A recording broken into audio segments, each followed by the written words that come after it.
Okay, so we can take a bunch of soft-minded youths and mold them into a cohesive unit that works together to achieve an intended goal. We can bring these women and men together in such a way that they are so close that many times they are working as one consciousness, each one knowing their place and what part they are to play in order to complete the mission and kill the enemy. Yet at the same time, the people who teach these men and women how to work as a cohesive unit can't teach the same men and women how to transfer this community-like cohesiveness into society once they leave the military. We have soldiers molded from youth who can't cope with what should be simple life choices. They come back to a society that is just as fragmented as the wars they are forced to fight in, yet without their cohesive unit by their side. The same system is in charge of this dynamic of camaraderie, of shaping young people into effective, unified forces to serve a mission, also have the power to shape our society's education system, our food and agricultural systems, our corporate structures and how they are run, and even our financial aid programs and welfare. Members of Congress, many of whom sit on committees that regulate these sectors, hold stock and sit on the boards of major corporations in agricultural, food, pharmaceuticals, energy, and infrastructure. The FDA and USDA are filled with officials who cycle in and out of big food and big pharma. The Department of Education sets national priorities, while textbook companies, testing companies, and billion-dollar foundations steer our educational curriculum. So what do we have as a result? We have a society completely fragmented by the very systems that know full well the science of human psychology and what it takes to make a community operate. They keep everyone in the dark, indoctrinating us to believe that life is meaningless unless we work, work, work, consume, consume, consume, just to have anything resembling a decent life.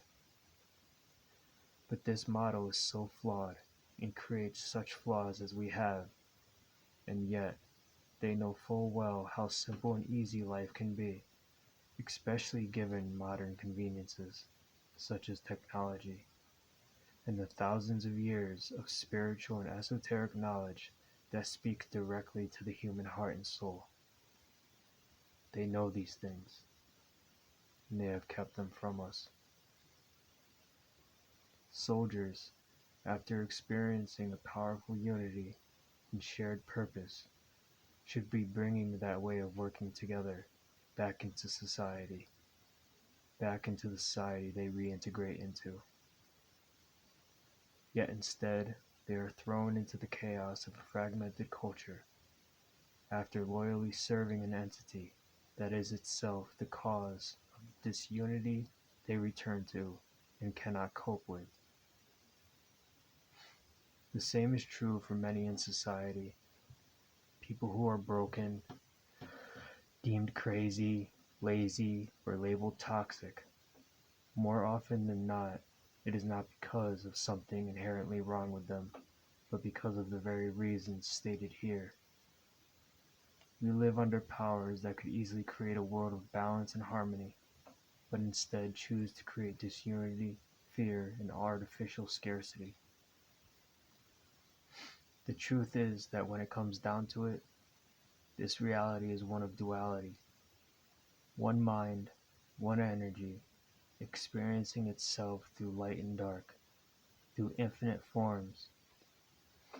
The darkness is here so that the light may grow. All is evolution, on every scale.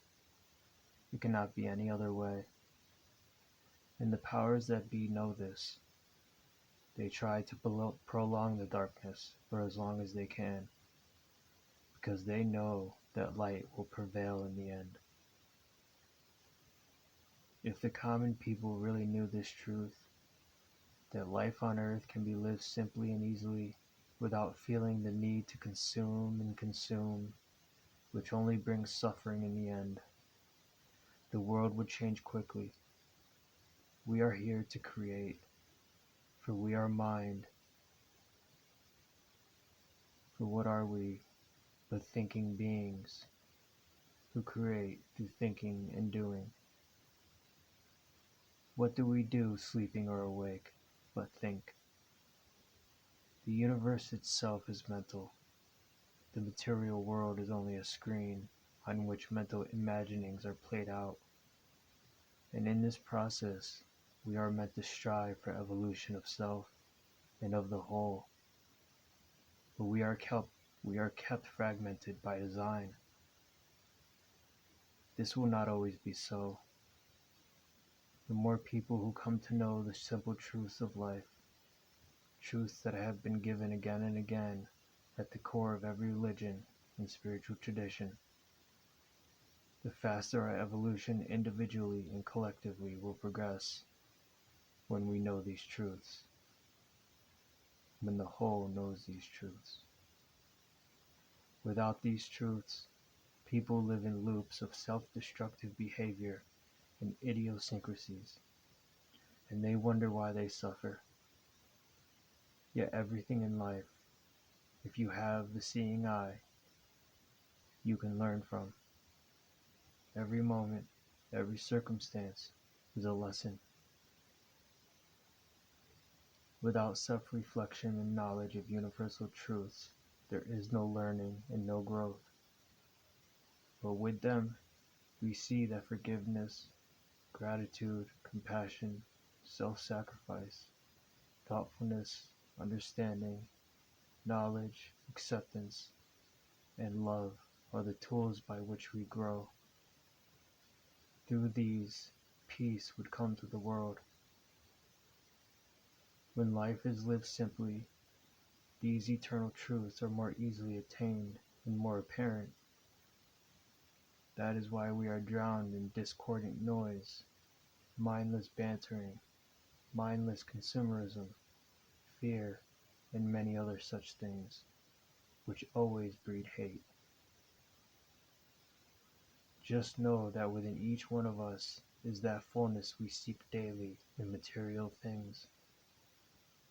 When that fullness is felt within us, all else fades, and that light in the heart takes the wheel and steers us towards what is real, not what is fleeting.